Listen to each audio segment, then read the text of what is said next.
your time. And we are now joined by Patrick Williams. So we will get started with our questions. Patrick, the first question here is going to come from Cheryl Ray Stout. Cheryl's with WBEV Radio. Go ahead, Cheryl. Hi, Patrick. How you doing? Good. What's it been like since the draft through today and looking forward to starting your first action as an NBA player? I mean, for sure, it's been hectic.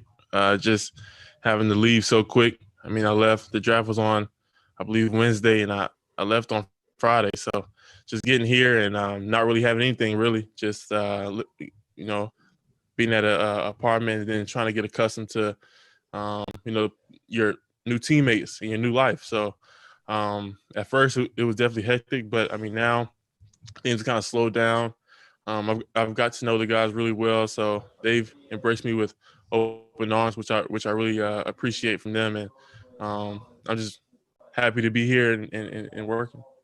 Who's been your mentor? Who's been the one of the veterans has helped you the most right now in this short period of time?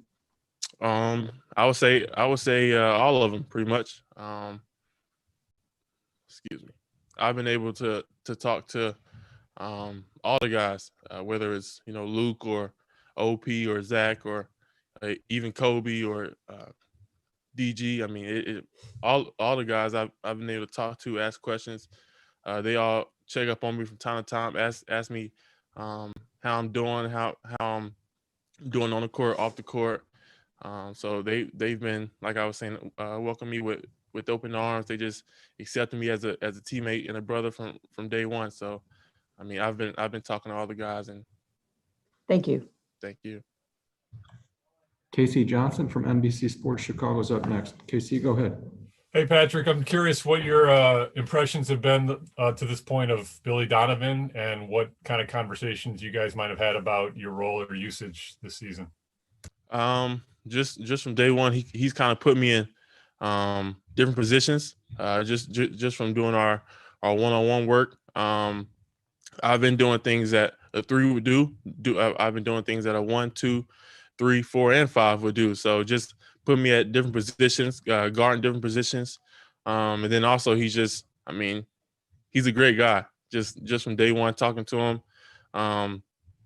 I can talk to him about anything, which I wasn't really expecting from a NBA head coach, but I can talk to him about anything, come to him with any problems that I have or any questions that I have. So I really love him as a coach. He's definitely a player's coach.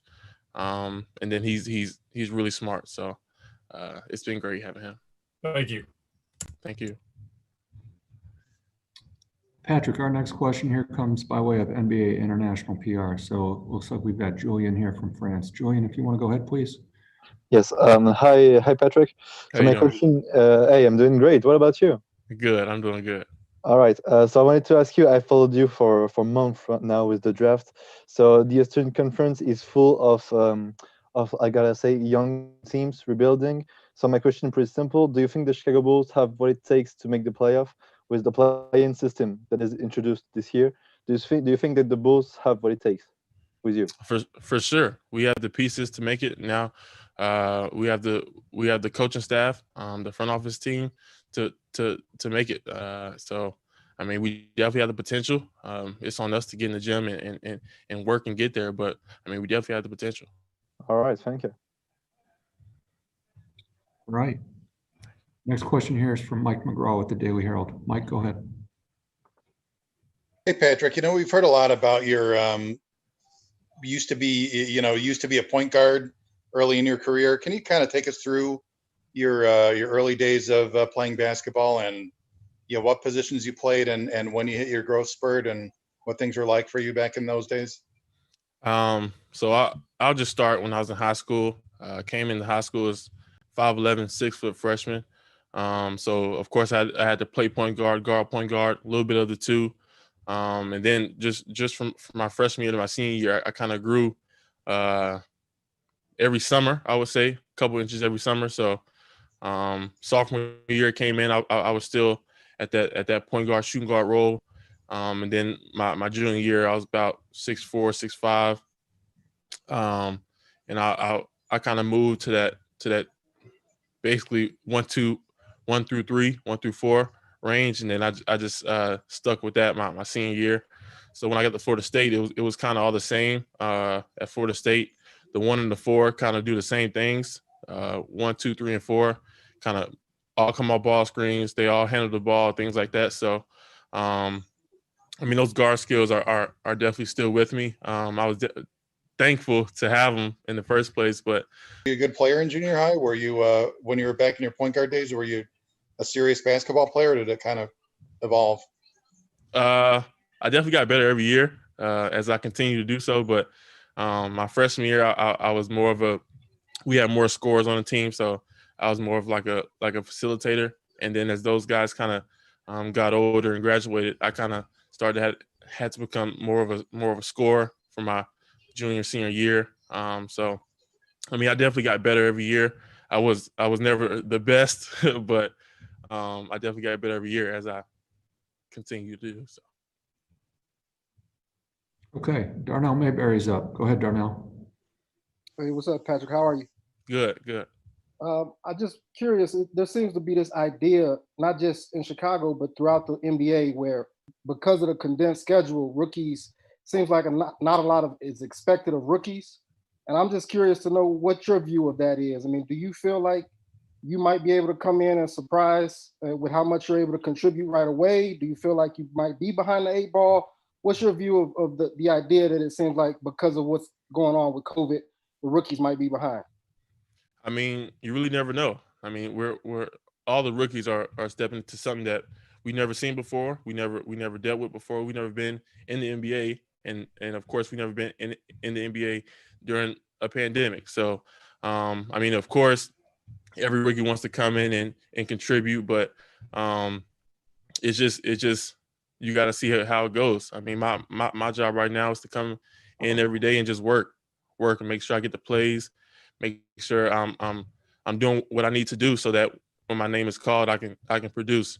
When my name is called, I can't really control that, but I can control if I'm ready when my name is called. So I've just been coming in every day, just working. I'm not really worried about expectations or things like that, but just working to be the best that I can be. Cool. Thank you, man. Good luck. Thank you. Patrick, our next question here is from Joseph Phillips with the Chicago Crusader. Joseph, go ahead. Yes. Current Brooklyn Nets guard Spencer Dinwiddie said that your game has no ceiling. To you, what does that mean, and what should we expect as Chicago Bulls fans from your game this season? I mean, to me, for one, Spencer is like a older brother to me. When I was out in LA for pre-draft working out, we were pretty much working out every day, playing pickup. So I really admire his game, and for him to say something like that about me really means a lot. But for me, it just means that there's more work to be done. I mean, a ceiling is a ceiling, but you have to reach that ceiling. So for me, it's just getting in and working. Like I've been saying, just working to reach my potential. I mean, having no ceiling is good and all, but if you never, max out or reach your full potential, then it doesn't really mean anything. So I've just been getting here and working to try to get as good as I can, try to become as good of a player as I can, so that I can show that I have no ceiling. So for him, I'm just thankful for him to say that about me, but to me, it just means more work to be done. Thanks, Patrick. All right, we've got Jamal Collier with the Chicago Tribune up. Go ahead, Jamal. Hey, what's up, Patrick? How you I doing? want to kind of talk again about the last couple of weeks since drafted and kind of moving to Chicago. You kind of mentioned it's been a whirlwind. Have you had anybody to help you, family member, anything that's going to help you sort of move and transition? Had you ever been to Chicago at all? And just kind of like, what is it? I mean, you just have to explain to me what's it been like, how your life has changed maybe the last couple of weeks, like personally adjusting to a new city. We can't really go into that. So before this, I had never been to Chicago. So I mean, it's definitely been different. I mean, first thing is the weather. The weather is a big change. So when I first got here, had to get some winter coats. But when I moved out here first, my parents were here with me for about 5 days. They were here with me just to meet everybody, just to make sure that I was as settled as I could be. during this time. So when they went back, I kind of just leaned on the guys here, like I was saying, the vets here, or the guys that have been here last year, or even the coaching staff, which is that are new, but they've been here before me. So just leaning on those guys, just trying to get as comfortable as I can around them, and that'll help me make the transition way easier. At first, it was definitely hectic. You're here, I didn't really know anybody. I didn't really know anybody's names or things like that. But as the days went on, and every day coming to the gym and things like that, you just get to know the people that you're around, and how much they really care for me and things like that. So the transition at first was definitely hectic, but now it's been going pretty smooth. A little bit different, on a different note on this question, but I know on draft night, they showed the highlight package of your mom's flower shop and sort of the work you haven't done there. I'm just kind of curious, has your mom seen any kind of uptick in any new business since then? Did you guys get any feedback on that, or what's the feedback been like since then? She's definitely getting feedback about it in Charlotte for sure. She says her business has been booming since. But they would do stories like that during college games or things like that. They would put her on ESPN and things like that. So, I mean, her business has definitely been booming since my name has become bigger. So, she's definitely grateful for that. So, thanks. All right, we've got Mike Berman with NBC5 up next. Go ahead, Mike.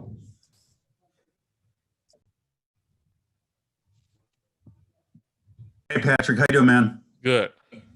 So, got to assume there's going to be some times where you and Wendell are on the court together, kind of working as the front court duo. How do you think your guys' versatility will play off each other and you guys will work together? I mean, for sure, Wendell's super versatile, kind of in the same light as me, kind of the same light as most guys on our team, but it just creates havoc, I would say, for the defense. You don't really know whether we're going to, pick and pop or pick and slip, or you don't really know what position we're going to be playing. So it's kind of hard to defend us when we're on the court at the same time. But that goes for a lot of our guys. Coach Donovan has put in the offense where we have a lot of interchangeable parts. So OP may be playing the 4, I may be playing the 3, or vice versa, or Wendell might play in the 3, or things like that. So I think our versatility just as a team is really what we're going to lean on this season. All right, Patrick, we're going to go back to Julian in France here with the next question. Julian, you're up, please. Yeah, hi again, Patrick. I also wanted to ask you about you. So, when you talked with your coach, do you know what kind of role he expects to give you? Like more of a starter, really quick, or maybe come off the bench and lead the second unit? We haven't really talked about it. I'm not really too much worried about it in the same light. Like I've been saying, I just get in the gym and do my part. Just make sure I'm ready whenever my name is called, and whenever my name is called, that's when it's called. So I'm not really too much worried about. We're still in preseason, we still have a whole season to go, so I'm not really too much worried about starting or coming off the bench. As you know, at Florida State, I came off the bench and I was completely fine with it. So my job is to get in the gym and make sure I'm ready. I control what I can control, and that's me being ready. So You're roasted. Okay, thank you. Casey Johnson has the next question. Go ahead, Casey. Patrick, you were obviously one of the youngest guys in the draft. Was that an easy decision for you to declare so young, and what went into your decision-making process to come out after 1 year? Huge credit to Florida State and their coaching staff. They kind of just explained to me that it was a opportunity that I couldn't really pass.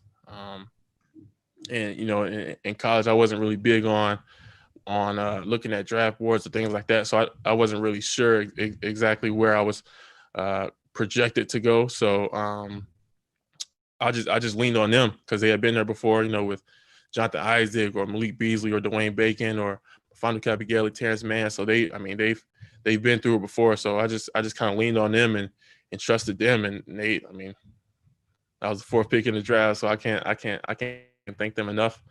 But I mean, for sure, I mean, being one of the youngest guys in the draft, I mean, it's something for sure. I don't really look at myself as being that young. I never really wanted to be the youngest guy. Of course, like technically I'm the youngest guy, but I don't want to play like I'm the youngest. I don't want to talk or act like I'm the youngest, because then you're like a liability. So I want to just fit in with the guys, whether they're 25, 26 or 20, 21. You know what I mean? I just want to fit in. I don't want to be, he's the young guy, so we got to cut him some slack. I just want to come in from day one and just be a part of the group. I don't want to be an outlier just because I'm young. Cool. Thanks. All right, we got one last question here. It looks like it's from Darnell Mayberry with the Athletics. So go ahead, Darnell. Thanks, Matt. Yeah, Patrick, I just wanted to piggyback on your last answer, because you are so young, because this is a dream come true, and because this is all new. Like, what are you most looking forward to? What are some of those things as you get started, whether it's the games, the competition, the players, some of the superstars in the league? What are some of those things you're most looking forward to? Just learning. I mean, every day I've came in here and I'm learning new things, terminology or places on the court, things like that, and reads to make. So just coming every day learning has been the best part for me. I mean, that's a dream come true. I've always been a guy that likes to get better and likes to learn new things. So being able to come in here and learn from the best has been a dream come true. Learning from guys like Otto Porter or Zach or even Kobe or DG. I mean, just learning from everybody, really. That's been my biggest dream. And then just being able to see the progress that I make year after year. Like when I first came into the locker room, Dad was like, "Man, you're a rookie." I remember my rookie year; it goes by quick, and just to see the progress that he's made over the years, I mean, I want to do the same thing, be able to look back at a rookie coming to the league and kind of give him guidance, give him knowledge that'll help him prolong his career, as that has done for me. So just getting better every day, growing, and then just seeing the progress that I make. Cool, thank you. That's a very mature answer. I thought you were going to say something like LeBron or Kawhi or something like that. Oh, man. Great answer. Thank you. All right, Patrick, that's all we have for you right now. So appreciate your time and talking to everybody here. Everybody else, we'll see you back here in just about 45 minutes or so, maybe less. So Thanks, everybody. Patrick. Thank you, Thank you. Patrick. Thanks, y'all. Thank you.